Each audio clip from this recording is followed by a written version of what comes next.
Well, I'm going to the city and I'm gonna do a steady show. And I know all my fans wanna learn how to make some dough. I've been cruising up and down for trades each and every night. And with my iPhone reclining, I know we're gonna get it just right. I'll get inside your mind, we'll have a real good time. We're gonna trade today, we gotta trade today. Go askSlim. Hi, I'm Steve Miller. Call me Slim. And this is the askSlim Market Week. It's a look back at what happened in the financial markets in the past week, and a look forward to what might happen in the next week, and hopefully lots of great ideas and opportunities for you throughout the show. Well, in a historically positive week on this holiday shortened week, the stock market continued to move to the downside. Pressure still coming from those tech stocks, as Apple, now down about 25% from its peak, clearly is having issues selling $1,000 phones. And as they cut their productions, the ripple effect is moving through their suppliers and through many of the tech stocks, and that is weighing on the whole market. Semiconductor stocks, a big part of that, and also they are not helping as the great crypto collapse is well underway. And that's reversing the euphoria that we saw in many of these semiconductor stocks. Specifically, NVIDIA was a big one. And euphoria, well, that actually seems like a good name, that they could have named some cryptocurrency, because that's basically what was pricing in these crazy valuations just a year ago. And our prediction was that they would lose 80% or more of their value this year, and we saw that happen. Retail also affecting the stock market, with most retail stocks getting hit very hard, and now many of them losing 30% of their value or more. So getting a lot of pressure from retail. This is all, of course, about the potential for a slowing economy, slowing consumer buying coming.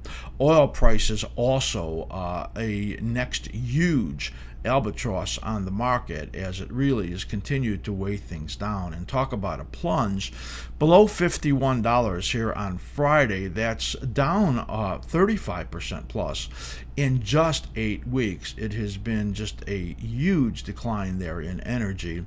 And the anomalous occurrence is that natural gas has exploded to the upside in this period of very cold weather. That, of course, is a unique situation, and that's likely to give ground in coming weeks, which is our expectation. But this huge just plunge in these markets is significant. Iran, the sanction on Iran didn't help, as the oil just kept flowing, and OPEC actually added production because they thought the prices were too high. That was a couple of months ago, and of course that backfired on them. And when you get all these reports of record U.S. production, the world is just awash in oil, and that has the prices moving down. And we believe in our long-term analysis going to be in a bear market for energy all the way into 2020. So these energy stocks, they're moving down sharply. There's going to be periods in here where they bounce, but we think it's going to be temporary. And right now they are really also really hurting the market. Geopolitical issues remain a problem, as the Brexit, the hope for that just keeps coming and going, and looked like they had a deal, but now again there are roadblocks to that. And the trade war is still really biting, especially Chinese growth, which has just been marked down by 5 to 7/10% based on the trade war. And that G20 meeting is finally coming, and we're going to watch for the optics in there as we get President Trump and Xi probably shaking hands and nodding that they're getting closer to something. But we got the idea from the wide separation between Xi and Pence that they are really far apart. And China says that any deal that they make is going to have to be equal to favoring them that favors the United States. States. So this situation is likely to last for quite a while, and we could even see some of these tariffs go up. So we're not done with this by any means. What's really interesting to me is the analyst comments that are coming out about the Fed, and they're saying, well, the Fed is tightening, and that is bringing the U.S. into a slowdown. And of course, POTUS is very critical now of the Fed because he would just like to see easy interest rates forever because he is not a free market guy. Let's just get real when we look at this.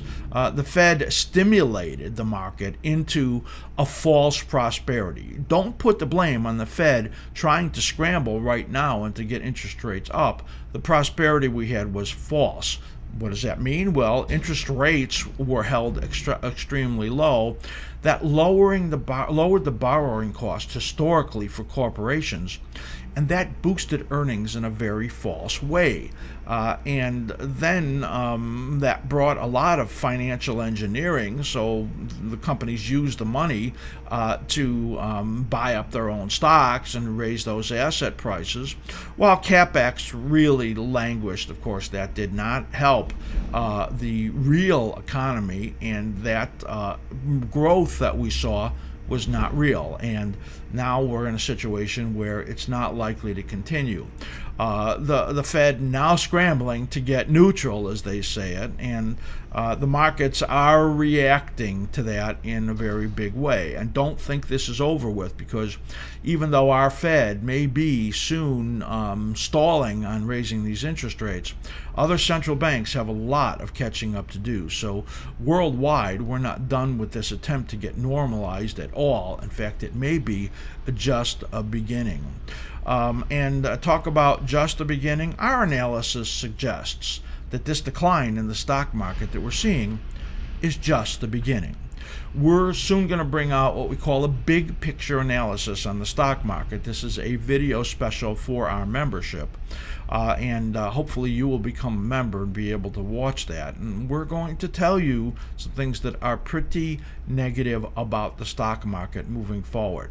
Now, we think a rally is coming, and that's just going to be, we think, a bounce that may actually last into the beginning of the coming year. But just that, a bounce. And we may not be very far away from that starting, and I'll show you more about that when we get into our short-term view for the coming week. Let's take a look now as we see our 60-minute chart of the S&P 500, which shows you the gray area, which is the overnight area, and then the white area, which is the actual pit trading, as they say it. The market, you could see, just plain in trouble this week.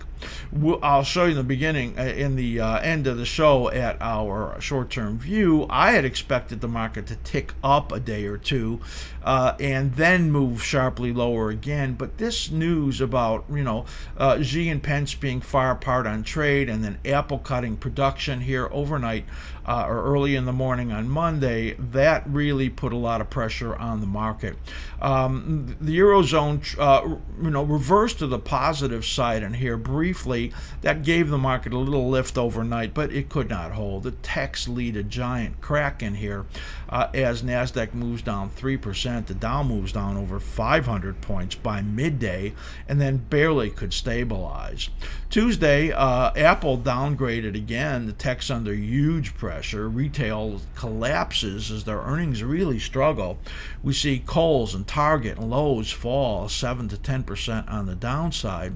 The market tried to rebound, but then oil really under a lot of pressure again on Tuesday, and that moved the market down. Here on Wednesday or Tuesday night, the talk was really out that the Fed will be done early in 19, and Kudlow again comes out on China and says that they're working on something. So the market's got a bit of a boost overnight, but again on Wednesday that could not hold, and the market then sold off late in the day pretty sharply. You can see the size of these sell-offs. Those of you that are students of my work, where you look at momentum and that's really our greatest emphasis is on momentum. We believe that impulses during negative momentum will be the largest on the downside. Impulses the largest on the downside, and you can see those. When the momentum is up, or positive, the impulses are larger on the upside. So you really want to take a look at our momentum studies and really get a handle for that. So you could see that. Here on Thanksgiving Day over here, the markets were closed, and so we didn't get a whole lot of movement, and the some of the overnight trading occurred, and European trading, so we had a little bit of trading going on in there, but you could see markets were weak, and actually one time the E-mini sold off to like minus 16 points while everybody was getting ready for their turkey. Now here on Friday, the market shopping around. The Eurozone was weak again on poor PMI data, and that knocked the futures down here. And then oil again into free fall, down $4 before a little bit of a rebound today. And you can see in here, it's just weighing on our markets as the S&P 500 is down now at midday, and we're doing a little earlier today, down about 15 points, and markets still very weak when you look at that. So a look at the 60-minute chart there, and you could see the real weakness that has been going on throughout this entire week. For the week, this 4-day week, the S&P 500 Dow Jones down 3.5% to 4%. Those are pretty good declines. NASDAQ down over 4%.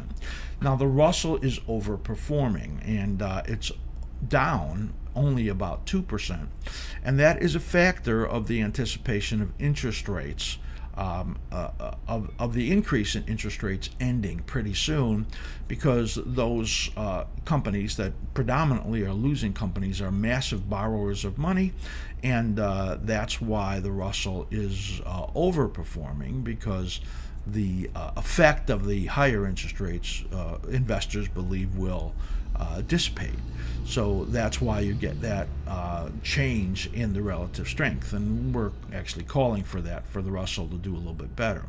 Bond market up about a 1/4 point, not anything very big, with the 10-year yield giving up a couple of basis points. Dollar up about 0.5%. That is a safety bid, we believe, coming in, and we've looked for a modest correction in the dollar. We still think that is coming. I'll show you a little bit more about that. Now, gold giving a positive relative strength week in here, as it gains about $1 to $2, not very much, and with the dollar going up, that would be a time when gold would pull back. But there are buyers really that look like they're coming in the market, and we think that it's going to do better. Oil crushed $6 on the week, on top of the declines it's been having. We think it's a capitulation plunge that is going on right now. It is massively oversold on all of our readings, really. Short-term intraday readings are the key for traders, and those are really oversold. We're going to show you where we think a bounce is coming in the short-term view also, but it gives up 1/3 of its value in just 8 weeks, and it's been a major crush. It makes sense that there will be a bounce in the energy market in here, but again, we think it's only going to be a bounce, and lots of trouble moving forward over the next year or two, really. That's it for the opening of the askSlim market week, and we're going to be right back and bring you the best and the worst for the week.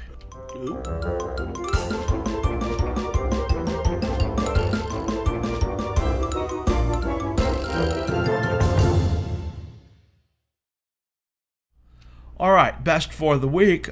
Before we get into that, remember to follow me on Twitter at askSlim. We put out a lot of great stuff there every single day. We put up charts and analysis, and it helps to be a Twitter follower. And also subscribe to our YouTube channel, and we do put stuff out on there also.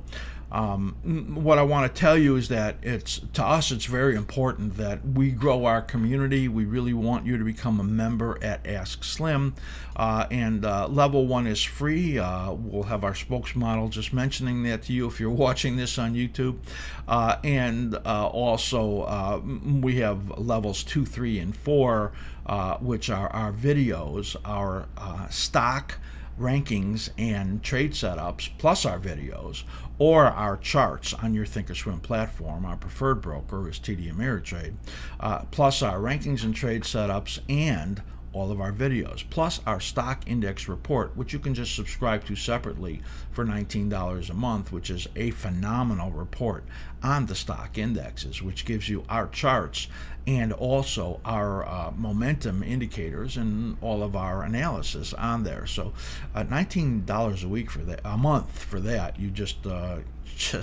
can't almost afford not to subscribe to that one. So, and that's included in level 2, 3, and 4 also. So it's important to us to be able to keep bringing you this content, that you do become an askSlim subscriber. All right, so now let's get into the best and worst for the week. We always do this. We look at specifically at charts that are in the weekly category, and when we look at our short-term view, we look at stocks that are in the daily category.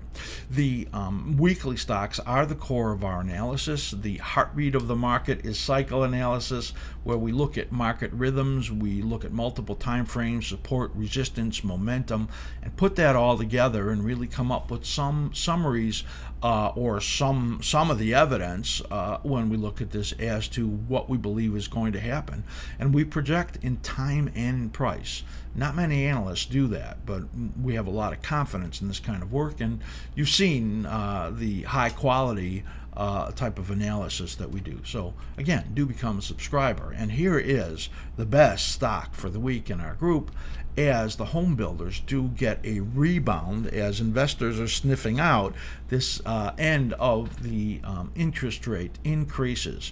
Here is KB Home, and you can see by our analysis and hear that we believe that there's a bottom due out over here in about 3 or 4 weeks. See this little note here? The worst is over for now, we believe, and that it might come down and test this area somewhere under maybe $18. And overall, we believe that's basically it for now. We'll get a rally up to some resistance. When we get a good anchor point, we'll put that in there, and then likely to roll over again. But this stock gets a bounce in here. Some of these are going to get tests of their lows, like we're talking about KB Home. Other ones look like they're in a little bit better patterns than that. So a nice 18% gain. The biggest gainer in our 300+ stock list for the week is KB Home. TOL, T-O-L, the next one we're going to look at here, and you can see in here it's getting a bounce. The patterns in here are a little bit different and a little bit longer. We're actually going to look for in this next month for it to come down. And here you see it's bounced up to resistance again.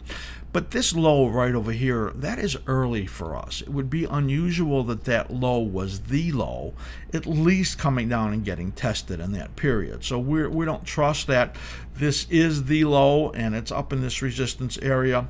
So we might get a little more rally in there, but TOL up 11% on the week. You have just watched the opening of the Market Week show. To watch the complete show, just go to the askSlim website and become a level 1 member. It's no cost to you. It includes Slim's cycle analysis on the best and worst stocks for the week, plus his analysis on the short-term view for the coming week. There is always a lot to learn about markets, technical analysis, and potential trading and investment opportunities. You get the full Market Week, including the archives, special viewing of premium videos, sneak peeks to new product launches, and more specials along the way. Just become free an askSlim Level 1 member.